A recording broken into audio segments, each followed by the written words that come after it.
Ruben McDaniel, President, Ashley, and board member at the Office of Cannabis Management. And this is a wonderful day today where we're announcing our fund manager. When this project started, the legislation was passed by our leader, Crystal Peoples-Stokes, and several of her colleagues in the Senate and Assembly got together and said, we want the cannabis industry to be one where minorities and people have been disproportionately impacted by the overpolicing of cannabis have a chance to be in the business, have a chance to really participate in the economic of cannabis. We're not the first state to make that pronouncement. A lot of states have said we want to do that. Quite candidly, other states have struggled with implementing on that vision. And so one of the programs that we put together at the state was an investment in a fund that will help those minority entrepreneurs get facilities identified, leased out, and built out. So when they get their licenses, they can move right in. And one of the big obstacles, access to capital and leases, will be eliminated by this fund. And, Madam Leader, I'm just so excited to be here at this moment. I call it a topping off ceremony. We have a lot to do from here, but we know there's enough building here that we can get this thing built. And so we've got a lot of work to do to finish it.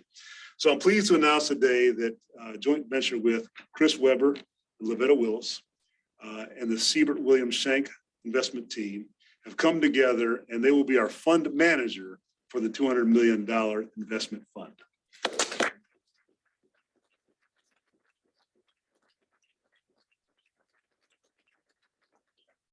We could not be in better hands. Just briefly, Weber and Willis.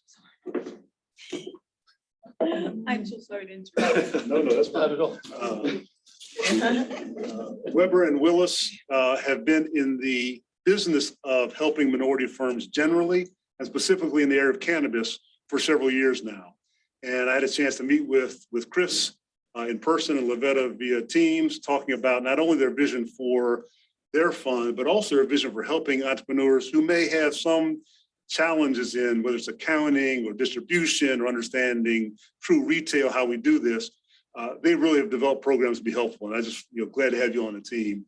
And then Suzanne Shank and Bill Thompson and their group, one of the premier minority investment banks in the country. They're known for public finance, corporate finance, also for asset management. They will really bring some gravitas to the work that we're doing.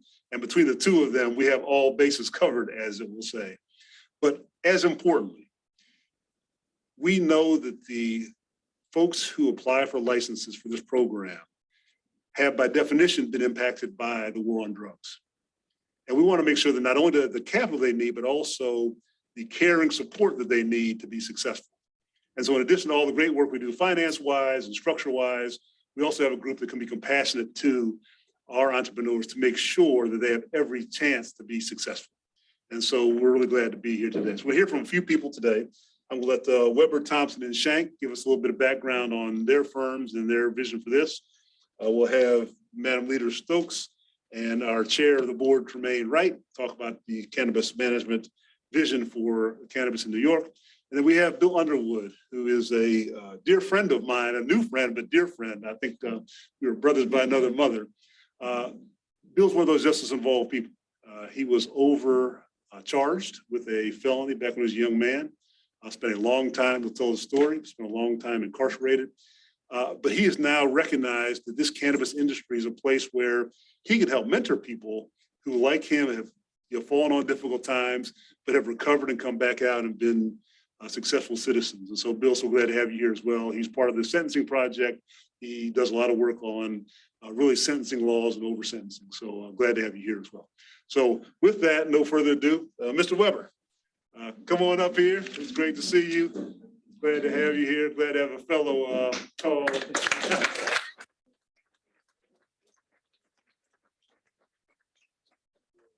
First, I'd like to say it's an honor to be here. This is, to me, a wonderful opportunity to work with a state that was so thoughtful, to work with partners that are so thoughtful in the implementing of standards in a new industry.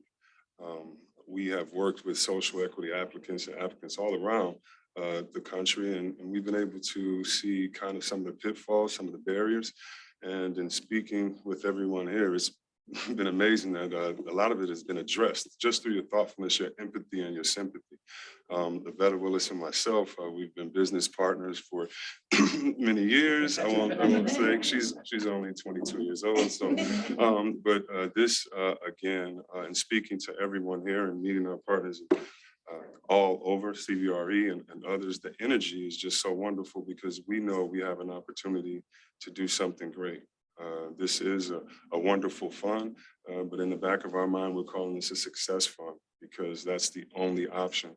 The only option is to make sure that not only do our applicants have wonderful access to financing and infrastructure, but also those quiet moments, those talks when you're in doubt, those times about compliance, SOPs and others where you just really want an ear. And hopefully, not hopefully, we will be that conduit and make sure that this is not a process in any way that makes one feels less, but say, hey, I really have an opportunity. And you've said it, generational wealth, the fact that you've really been that thoughtful to think about how to change the lives of those impacted in those communities is just something that's just admirable. And so really, I just want to say, it's awesome to be here.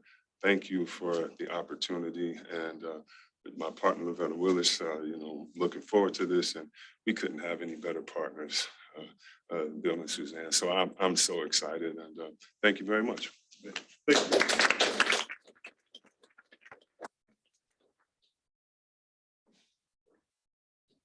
Hello, I'm Suzanne Shank, and I'm President and CEO of Siebert Williams Shank. And I echo Chris's enthusiasm. We are thrilled to be here. I've been in the business 35 years, founded the firm about 25 years ago.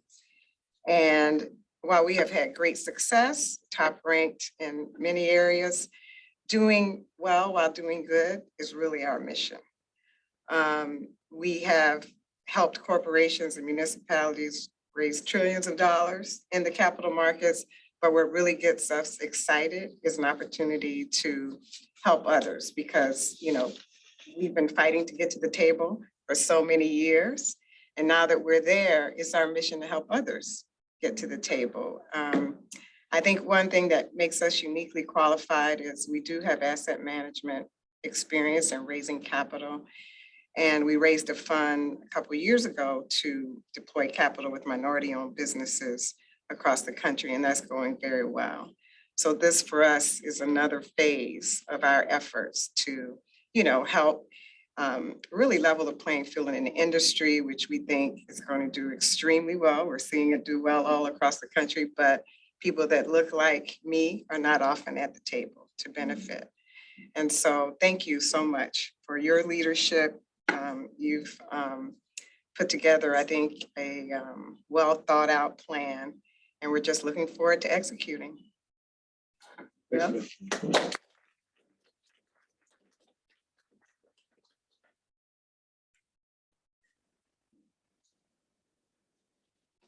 I'm Bill Thompson, Chief Administrative Officer, and I always like to say, and partner at Siebert Williams Shank and Company. This is a great day. And I brought a couple of notes up, if only because there are a couple of things I wanted to say that didn't want to forget. First, I can't say how honored I am to be here to kick this off. But things don't happen on their own. Things just don't happen by mistake. This started with a vision. Now, the state legislature approved this and moved it along, but one person was the driving force. Majority Leader of the New York State Assembly, Crystal Peoples-Stokes. Anybody who knows, this was not, let's just get it done. How do we get this done to benefit people?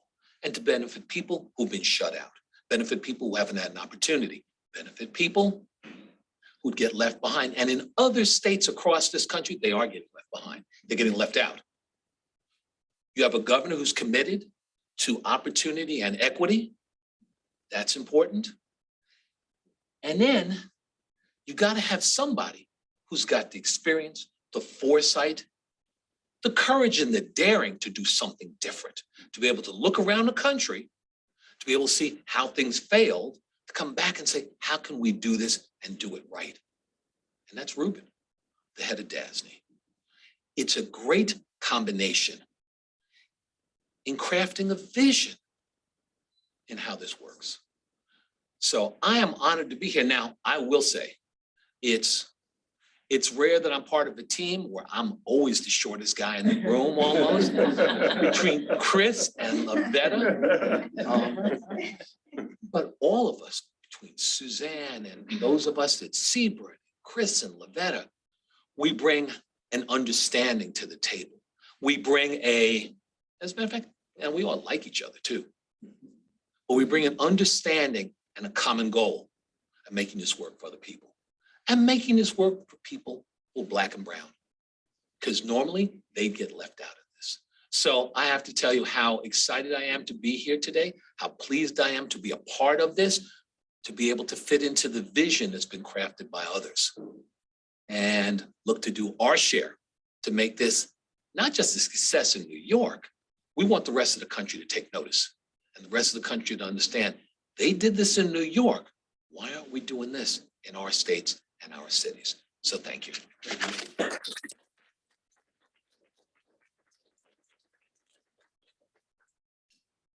Bill made some great comments about our leader, but I want to just say one more thing before I bring you up. You've inspired me because you're out there every day beating the drum, telling us not only did I put together this legislation, I worked hard on it, we've got to implement it. But the other thing is I see you with the Black and brown people who have been disproportionately impacted on the street, talking to them, encouraging them, trying to help them figure out this navigation side. I just can't, I admire you so much for that piece because all of us can sit up here in these nice offices, but it's hard to get on the street and you do it every day. So with no further ado, Majority Leader Crystal Peoples-Stokes.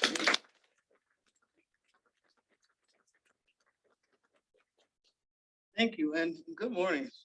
This is a beautiful view out of this building, and I do want to take a quick moment to look at all the rest of them before we leave. Certainly, I want to give honor to God because that's where my life starts. And that's how I can be who I am and do what I do. And I want to honor Tremaine and Ruben and all the other members of the control board because they are the right people to be there. I'm confident about that. And I want to honor the governor, Kathy Hochul, because this law was passed in March of 21. We could have had a control board in place by June of 21, but the previous governor chose not to do that for whatever reason. And some people often say, well, how do you think that happened, that she ended up being the governor? I don't know. I'm just going to call it divine order. It was time to get things in order. She asked me how should she do it. I told her exactly how she should do it, and she did it right. And I'm really, really honored by the people who she's put in place to make sure that the intention of this legislation actually happens, because you all know we're Americans, a lot of laws, but sometimes they happen as they were intended and sometimes they don't. Sometimes there are unintended consequences, but the fact of the matter is whenever there's an unintended consequence, it impacts people who look like me more than anybody. And so for that reason, it's the highest point for my life in this piece of legislation is about how do we move Black and brown people forward? Because nothing else in America has done that. Nothing. Name me one, I'll be happy to hear it. Maybe in some ways athletics, but all of them don't even ending up like a brother like Chris Webber. Some of them end up still looking for their opportunity. I think that this is that opportunity for Black and brown people to get access to generational wealth and maintain it over multiple generations. Now, do I think that's easy? No, I don't think that's easy because, by the way, the multi-state operators are in my office all the time. Right. They come from all over the country. Some of them even come from Canada. And I hear their passion. I hear what they like to see happen. And I'm not going to hold that against them, but I have to keep telling them, you're not the priority here. Not that you can't be engaged, you can. But there's a priority first. And I remember when I first introduced this legislation, my mother said, well, it's not really good for you to be smoking. I said, well, maybe it's not, Mom, but a lot of people do. Really, really big numbers. I mean, it's $1 billion industry already. And so it's not important for me to pass this legislation so that people can have access to smoke more. it's important for me to pass this so that people can have access to understanding the plant. First of all, it's not the plant that has been criminalized to be. And secondly, that it will create a business opportunity for Black people and brown people. And thirdly, quite frankly, if it doesn't create that, then it's not a good law. Because these Black and brown people are right now paying their gas bills, their light bills, their rent, based on what they do right now in the street, in this industry. So if we start a legal industry and don't include them, now we've shut them out of what they've been doing to get through with their life and send their kids to college like everybody else. That can't happen. And so I have had the conversations with Tremaine, I've had them with Ruben, I've had them with Adam Perry and the other members of the board. I've had them with the executive director, Chris. Y'all gotta get this right. We've laid it out. The law clearly says it. You have to have 50% equity. It didn't say you only can have it in the dispensary area. There's 10 different licenses that's out there, so it can come anywhere. It has to happen.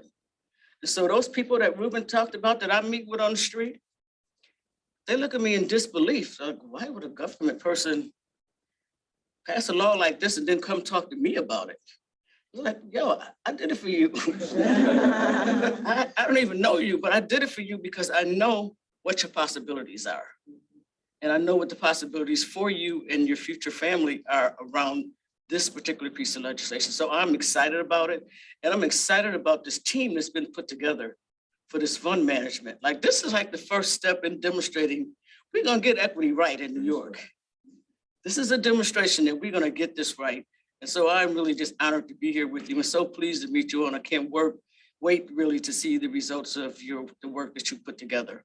And I'm looking forward to personally meeting the CBR people because I know they're doing some fabulous work as well. So thank you for the opportunity to be here and congratulations to you all. And let's make this happen.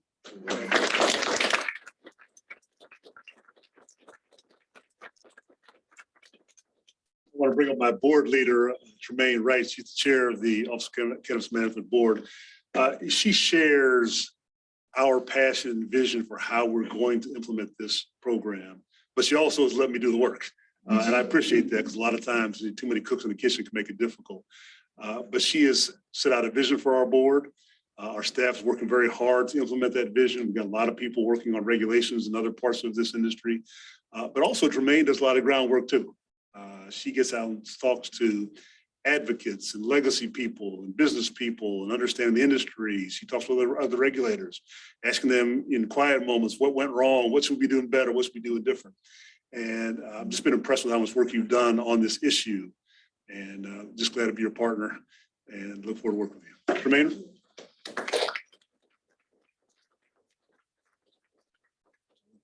And good, I still have to wrap it up. It's still morning, but good morning, everyone. I'm really excited to be here to be a part of the announcement of this fund, to bring on our new partners in this work, and to really amplify what equity is going to mean here in New York State. We have an opportunity, as has been said, to show this nation how we can do it correctly, how we can do it differently, and how we can make sure that it is inclusive, diverse, and a growth opportunity. So I've been using growth opportunity every time I went out to speak, but I'm gonna have to borrow success fund because I think that that's exactly what people wanted to know, that they're gonna be wrapped around with the tools necessary so that this will be a successful venture for the average New Yorker looking for an opportunity to participate in what is happening, maybe once every 100 years, the immersion of a new industry in our state. So thank you for the work to get this across the line, for us to have a new law in place that we are now standing together to implement. I'm going to say thank you to Ruben because he really has done the heavy lifting to help us shape what equity looks like in this state, to make sure that we have the tools so that we can do it in a way that it will be impactful to people, that there are going to be tools that they can rely on and use so that they can participate fully in this new industry. And we're really excited. And thank you for your work. We look forward to working with our new partners, and we continue to work with our majority leader because we know that we're not done yet. Thank you. Thank you.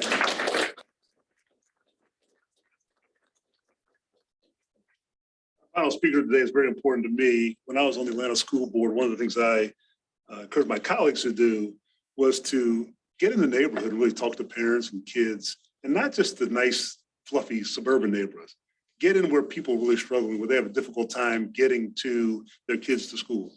And so when we think about this equity fund and people are trying to help, you got to meet the people. You got to get down and talk to people who've been impacted by the over-policing of marijuana laws, who have been impacted by, had families impacted by, had lives impacted by this over-policing. We've been blessed, Chris. We've had good families, grew up, played some ball, life was good. Other folks who look like us have not had that opportunity. And the truth is, we walk out in our shorts and a t-shirt, we could be pulled over at any given time and have a difficult encounter. Bill Underwood had that encounter. He went through a difficult time. We'll talk a little bit here briefly. But Bill came out a beautiful, loving man. And I got to tell you, I've never seen anybody with that kind of heart after what you've been through, Bill. But he will be helping us make sure that people who are justice involved understand they can make the transition and how to carry themselves and how to be part of this program. And also some of the skepticism that is rightfully in that community of, are they really serious about it? Are they really trying to help me? I might be a little intimidated. Bill will help us bridge that gap. So Bill Underwood, glad to call you a friend. Please come up for a few moments.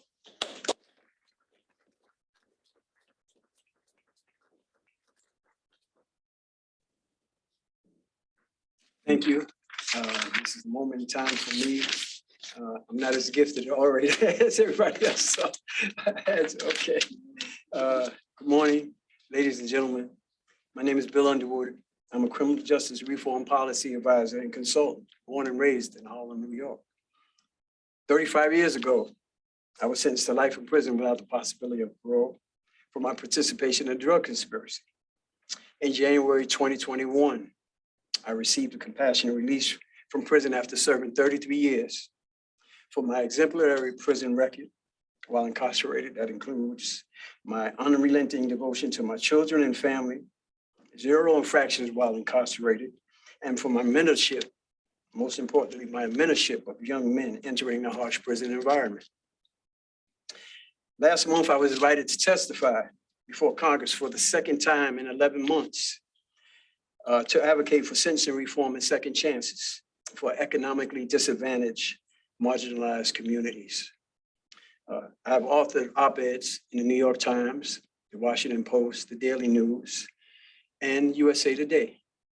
But today represents a full circle moment for me that allows me to display through actions and deeds that I'm more than qualified to help New York State communicate to legacy and Black market vendors the benefits of this groundbreaking program.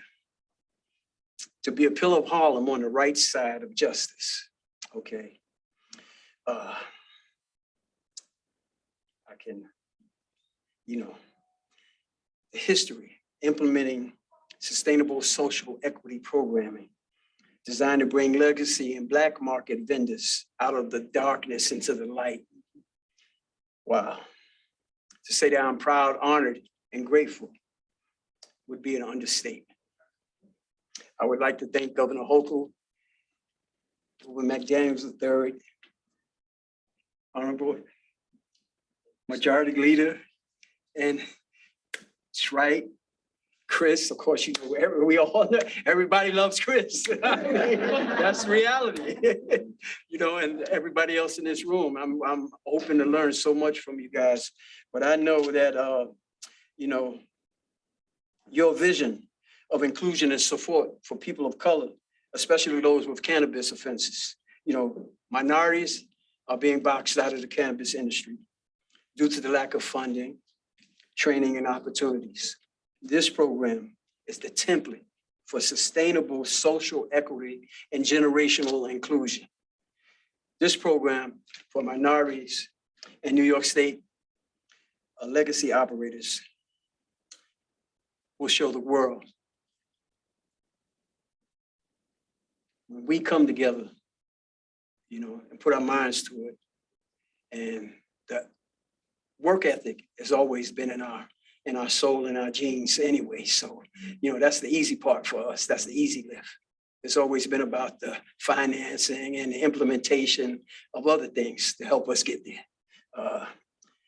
Well, I won't go on and on, but lastly, I will close by reiterating the double entendre that we all know. this program is green. So, thank you.